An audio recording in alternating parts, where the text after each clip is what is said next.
అసలు చైల్డ్హుడ్ ఎలా స్టార్ట్ అయింది అంటే ఎక్కడ ఏ ఊర్లో నేటివ్ ప్లేస్ ఏంటి? ఇదంతా తర్వాత మా అమ్మగారు చెప్పినప్పుడు నాకు తెలుసు. అయితే మా హనుమాన్ జంక్షన్ నుంచి షిఫ్టెడ్ తాడేపల్లిగూడెం అనమాట నాన్నగారి ఇంటికి. అక్కడ తాతగారు లేదు రెడ్డిలమ్మని పెళ్లి చేసుకుంటాను వెళ్ళిపో అంటే అప్పుడు మా నాన్నగారు ఇండివిజువల్గా కాపురం పెట్టారు విజయవాడలో పెట్టారు. విజయవాడలో పుట్టిన తర్వాత కాపురం పెట్టిన తర్వాత అక్కడ నేను పుట్టాను. అక్కడ నేను 6th క్లాస్ వరకు చదువుకున్నాను. మా నాన్నగారికి ఏంటంటే లారీ ఓనర్స్ మారుతున్నప్పుడు ఈ లారీ ఫీల్డ్ ఎలా ఉంటుందంటే ఈ లారీ అమ్మేశారనుకోండి ఇంకో లారీ వెతుక్కోవాలి. వాళ్ళు నెల్లూరు, అప్పుడు మళ్ళీ నెల్లూరులో వెళ్ళి 8th క్లాస్ చదవాల్సి వచ్చింది. దాని తర్వాత మా నాన్నగారికి లారీలో యాక్సిడెంట్ అయింది. లారీ యాక్సిడెంట్ అయ్యి నాన్నగారు చనిపోయారు.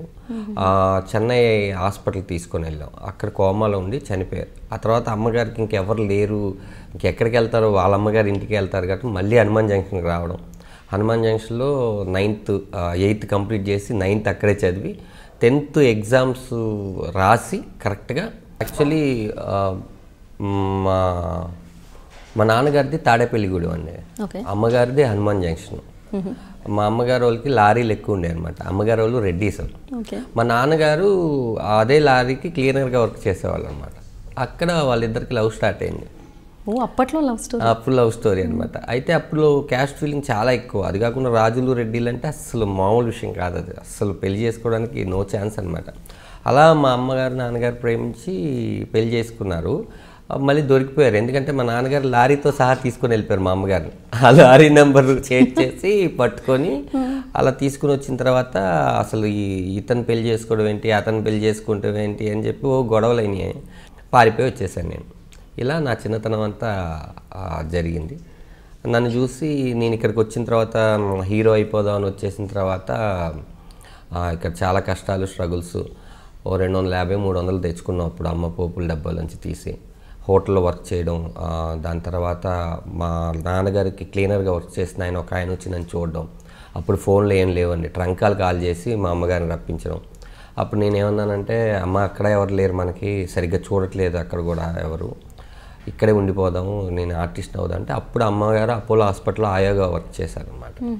నేను ఇక్కడ ఒక ఇన్స్టిట్యూట్ మా మాస్టర్ ఒక ఆయన నన్ను చూసి వాళ్ళకి పిల్లలు లేరు, నన్ను అక్కడే పెట్టుకొని యాక్టింగ్ డ్యాన్స్ అంతా ఫ్రీ ఆఫ్ కాస్ట్ నేర్పించారు. మా అమ్మగారు నేను ఇక్కడ ఒక చిన్న ఇల్లు తీసుకున్నాం. అలా జై అని ఒక సినిమాలో తేజ గారు ఒక పేపర్లో ఇంటర్వ్యూ ఇస్తే దానికి ఫిలప్ చేసి పంపిస్తే దాంట్లో ఒక సీన్ సెలెక్ట్ అయ్యాయి అనమాట. సో మిమ్మల్ని ఆపుతున్నా అనుకోద్దు, మీ అమ్మగారు అంటే హస్బెండ్ చనిపోయిన తర్వాత ఒక లేడీ మీరు ఒక్కరేనండి అబ్బాయి ఇంటిలో? సో అమ్మాయిలు లేరు, ఎవరు లేరు. సో ఒక లేడీ అయ్యుండి మిమ్మల్ని అలా పెంచడం అనేది చిన్న విషయం కాదు. సో తను కూడా జాబ్ చేసి మిమ్మల్ని అలా తీసుకొచ్చారు. సో అలాంటి టైంలో ఈ ఆలోచన ఎలా వచ్చింది ఫిలిమ్స్లోకి రావాలి, అసలు అది ఎప్పటి నుంచి ఉంది థాట్ మీకు? యాక్చువల్లీ ఏంటంటే హనుమాన్ జంక్షన్ విజయవాడ 7th అయిపోయి నెల్లూరు వెళ్ళిన వరకు నాకు ఏం లేదండి. కరెక్ట్గా హనుమాన్ జంక్షన్ 8th మళ్ళీ అక్కడికి వెళ్ళినప్పుడు మా గోడకి మా వాల్కి సినిమా పోస్టర్స్ వేసేవాళ్ళు.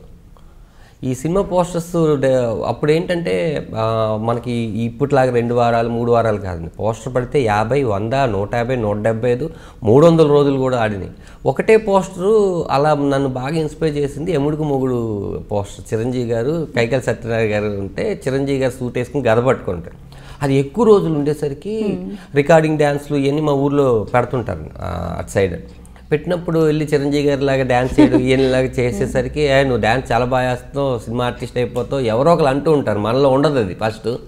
అవునా మన సినిమా ఆర్టిస్ట్ అయిపోవచ్చు అనమాట అని ఏం చేయాలి తెలియని పరిస్థితుల్లో అప్పుడు పేపర్లు కానీ ఇంటర్నెట్ కానీ అసలు ఏది లేదండి. సినిమా రిలీజ్ అయితే వెళ్ళడం, బస్ స్టాండ్ పక్కన ఉన్న థియేటర్లోకి వెళ్ళడం, సినిమా చూడడం, ఆ విజుల్స్ కేకలు అన్నీ చూసేసిన తర్వాత మనల్ని కూడా అంటున్నారు కదా వెళ్ళిపోవచ్చు కదా అని ఒక బ్యాడ్ డే ఒక లారీ ఎక్కేసి వచ్చేసాను అనమాట. అంటే అప్పుడు వేరే థాట్ లేదు, నాన్నగారు లేరు, అమ్మగారిని సరిగ్గా చూసుకుంటలేదు, అమ్మ ఒకటే ఉంది, ఇవన్నీ ఏం లేదండి. మనకు ఒక పిచ్చి, ఆ పిచ్చిలో వచ్చేసాం.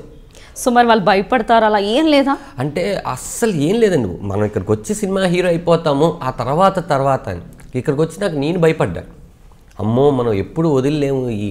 ఈ దగ్గర ఒక 12 ఏళ్ళు అమ్మతోనే ఉన్న నాకు నాన్న తర్వాత అమ్మే మొత్తం, అసలు ఎవరు లేని ఒక దగ్గరికి వచ్చి ఒంటరిగా ఆ రోజు రాత్రి పడుకోవాలంటేనే ఆ పెయిన్ ఇంకా చెప్పలేమండి.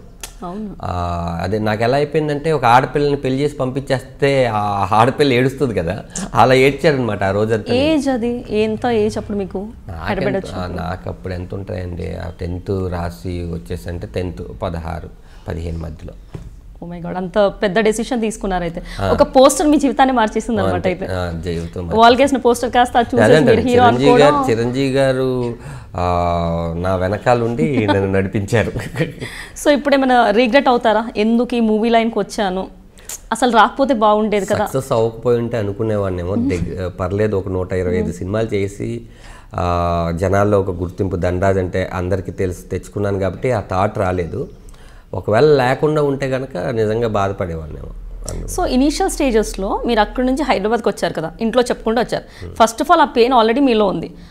అదొక్కటే కాకుండా అక్కడికి వచ్చాక హైదరాబాద్లో మీకు ఎవరు హెల్ప్ చేయరు. కొత్త వాళ్ళంటే మీకు తెలుసు, కొత్త ప్లేస్లో ఎలా సర్వైవ్ అయ్యారు ఎక్కడ అసలు ఇనీషియల్ స్టేజ్లో? అంటే లారీ దిగిన తర్వాత, అది ఎక్కడ ఎల్బీ నగర్ రింగ్ రోడ్లో లారీ దిగిన తర్వాత ఫస్ట్ నేను అడిగిన సినిమా యాక్టర్లు ఎక్కడ ఉంటారు వీళ్ళందరూ అంటే నాకు జూబ్లీస్ అన్నారు. అదేంటి జూబ్లీస్ అనే పేరుకి సినిమా యాక్టర్ వాళ్ళకి సంబంధం లేదన్నట్టు అనిపించింది సౌండింగ్.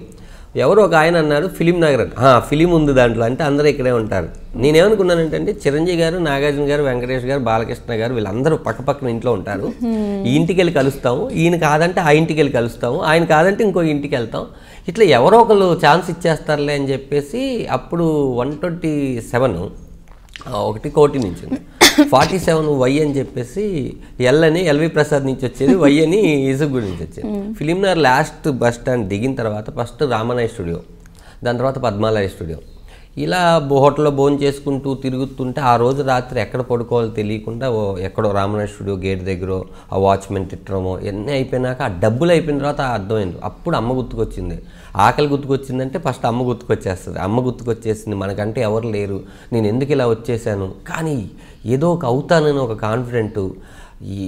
సరే చూద్దాం, ఒక 2-3 రోజులన్నా చూద్దామని అప్పుడు అక్కడ కాకతీయ మెస్ అని ఆనంద్ సినీ సర్వీస్ పక్కన ఉండేదని అక్కడికి వెళ్ళి ఆ హోటల్లో జాయిన్ అయ్యి వాళ్ళు ఒక మంచి ఆఫర్ ఇచ్చారు. ఏంటంటే పొద్దున్న ఇష్టం తిరగొచ్చు, తిరిగి నైట్ డిన్నర్ టైంకి సప్లై చేస్తే సరిపోతుంది. 11:30కి హోటల్ బంద్ చేస్తారు, హ్యాపీగా పడుకొని 9-10 లేచి అక్కడే టిఫిన్ చేసి వెళ్తే సరిపోద్ది అని. ఈ ప్రాసెస్లో ఒక 1 వీక్ కూడా కాదండి. ఈ లోపల ఆ క్లీనర్ రావడం, చూడడం, మా అమ్మకు ఫోన్ చేయడం, ఆ తర్వాత నువ్వేంటి హోటల్లో వర్క్ చేయడం, గట్టిగా కౌగిలించుకుని ఇచ్చేస్తాం. నాకు ఇంకా ఈ ఫిలిం నగర్ సరౌండ్లో రామనాయ్ స్టూడియో, పద్మాలయ చూసేసిన తర్వాత ఎల్లబుద్ధి కాల. ఏదో కార్లు వెళ్తుంటాయి, ఎవరో సినిమా యాక్టర్లు వెళ్తుంటారు, గేట్ దగ్గర మళ్ళీ రానివ్వరు, తెలియని ఒక ఇదనమాట.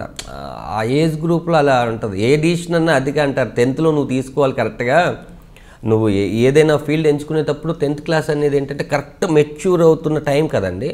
అప్పుడు తీసుకుంటే సక్సెస్ అవుద్ది, ఆ తర్వాత కానీ ముందుగానే తీసుకుంటే కరెక్ట్